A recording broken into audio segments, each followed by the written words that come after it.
It begins with a single word that has haunted humanity for millennia: Atlantis. Plato described it as a great naval empire with technology vastly ahead of its time 11,000 years ago. Scientists estimate this civilization may have harnessed geothermal energy and possessed earthquake-proof architecture.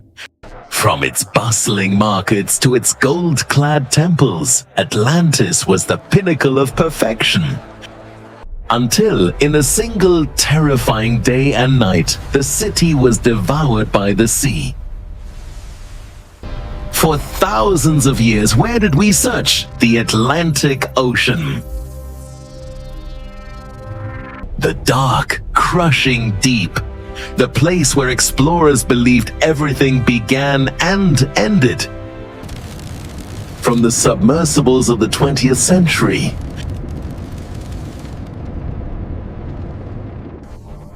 and to the most advanced multi-beam sonar systems.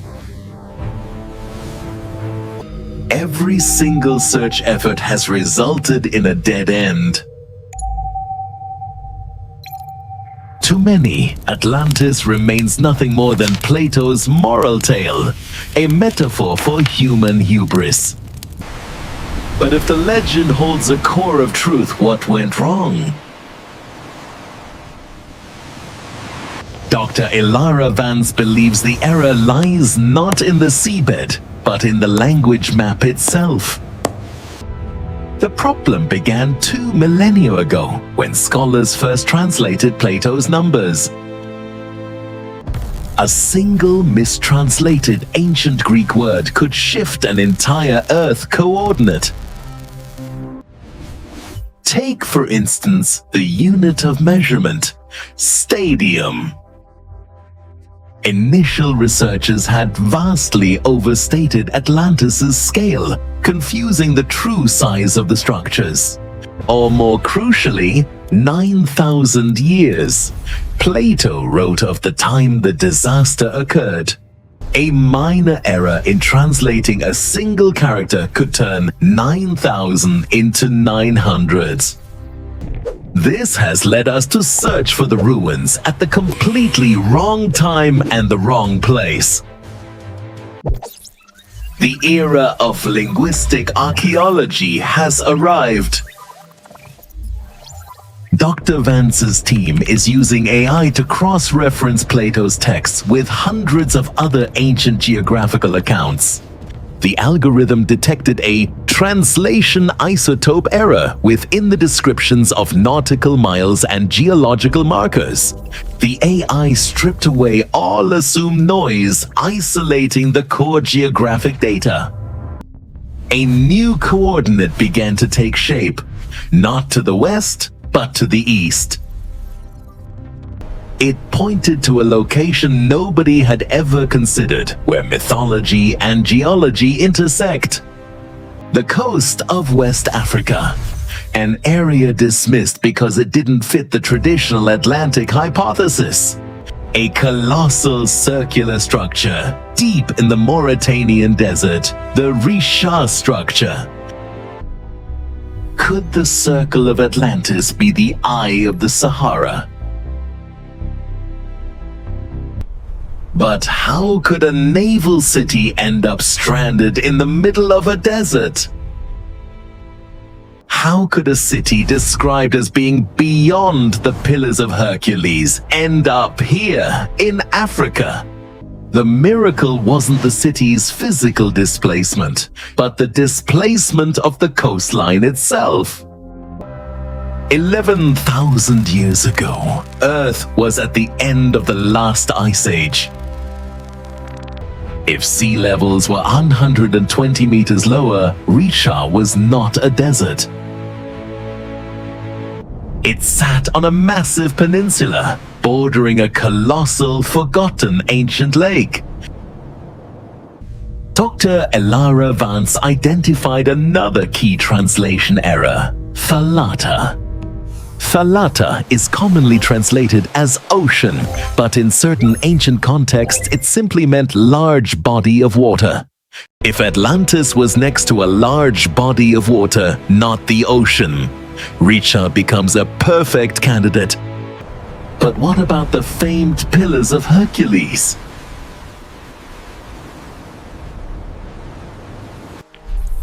The phrase may have been a navigational waypoint, not a final destination.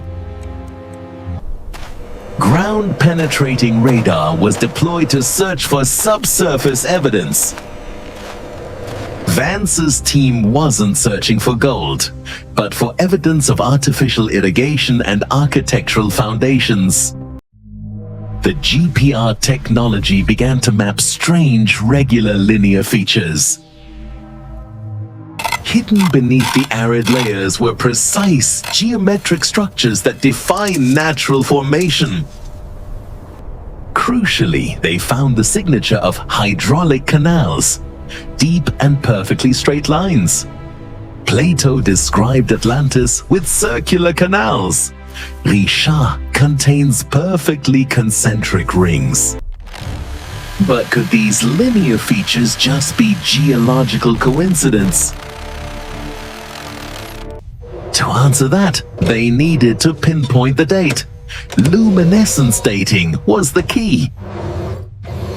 The date of the first artificial remnants found in the area, 10,500 BC. This date aligns almost perfectly with Plato's timeline of the disaster. Yet, Atlantis was described as being wealthy in copper and the mysterious metal orichalcum. The Richat region has copper and iron, but no obvious sign of orichalcum. But what was orichalcum? Researchers suggest it was simply a highly valued copper-zinc alloy, glittering like gold. If so, the lack of mythical orichalcum doesn't dismiss the theory. It strengthens the human realism of their wealth. The final problem: volcanoes. Plato described Atlantis being destroyed by violent geological catastrophe.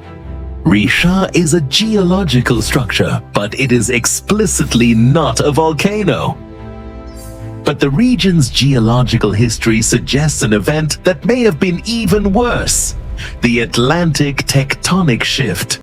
A colossal earthquake or massive coastal landslide, Megatsunami, could have struck West Africa 11,000 years ago. That disaster would quickly swallow the low-lying coastal lands, turning a great naval port into the arid desert we see today, once the waters receded. Archaeological, linguistic, and geological evidence are all pointing in a single direction. Richat shows compelling matches on being circular structure, 2 overall size, and 3 concentric rings. But one match defies mere coincidence: the topography. Plato described Atlantis' central island as a hill surrounded by alternating rings of land and water. Researchers deployed drone LiDAR to create an ultra-precise topographic map of the structure. They discovered a distinct artificial-looking fault line on the outermost circle. This was not a geological fault, but the signature of an ancient harbor quay wall. If Richat is Atlantis, it is a geographical scale engineering marvel, not merely architecture. We have been searching for a submerged city when we should have been looking for a submerged harbor bay. The destruction was not a slow sinking, but a rapid, catastrophic submersion by a megatsunami. The colossal wave would have swept away all light materials, leaving only heavy stone foundations and infrastructure. And as the waters receded, the area became the desert, preserving the ruins beneath layers of sand. To definitively confirm this, the team needed evidence from paleobiology. They used microfossil analysis to search for ancient algae and pollen.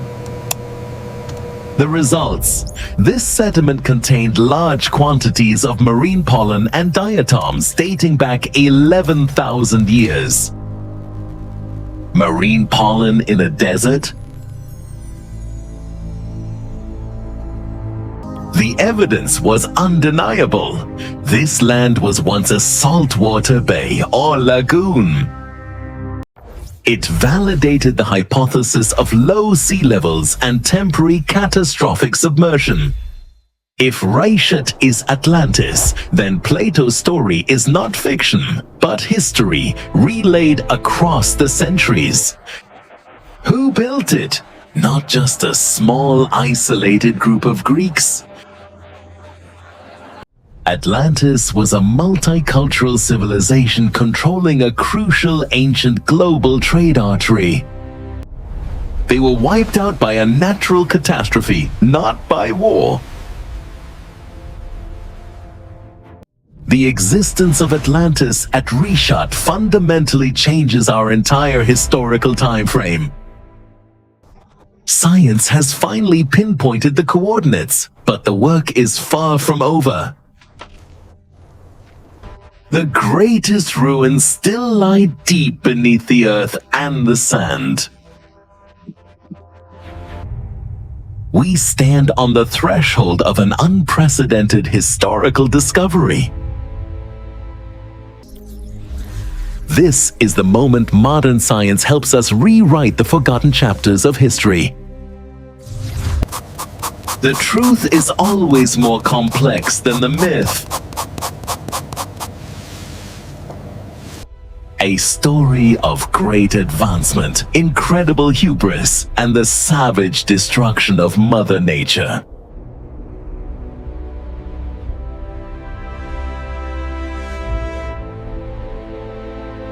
The name Richat Structure may not be as romantic as Atlantis, but the scientific truth is far grander. It teaches us a vital lesson. History is not narrative, it is data. We miss the evidence because we searched in the wrong place based on ingrained old assumptions. Atlantis was not in the mid-Atlantic. It was where the lowest sea level transformed the coastal geography. The Richat Circle, a 100-kilometer geological structure, was deliberately utilized by the ancient Atlanteans. They didn't build a circular city from scratch, they built on a circular structure. Now, archaeologists face a new challenge, excavating a city buried beneath the desert. Dr. Carter and his geological team are attempting to locate the central entrance. Plato's texts describe a subterranean road leading to the central temple of Poseidon. Could a great temple or a vast knowledge repository still be preserved beneath the sand?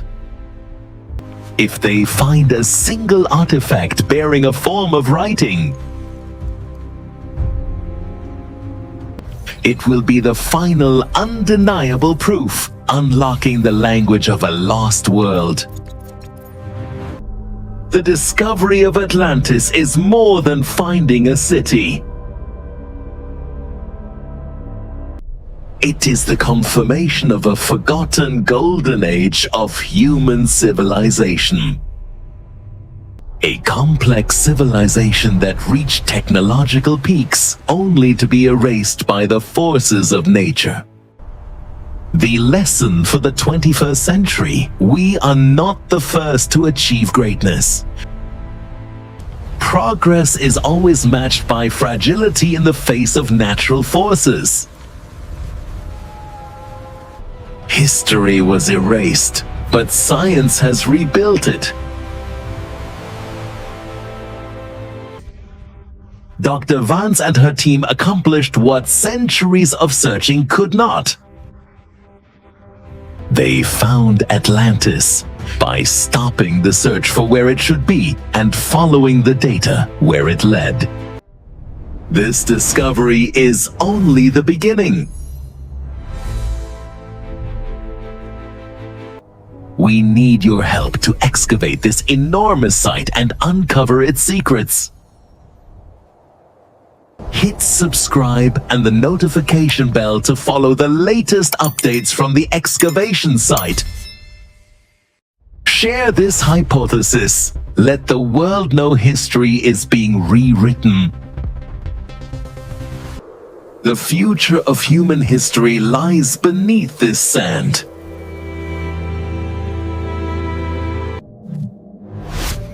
Secrets still lie deep, waiting for our technology to decode them. Will we find the Temple of Poseidon? Will we uncover the legendary orichalcum? And will we learn the final lesson Atlantis has to teach?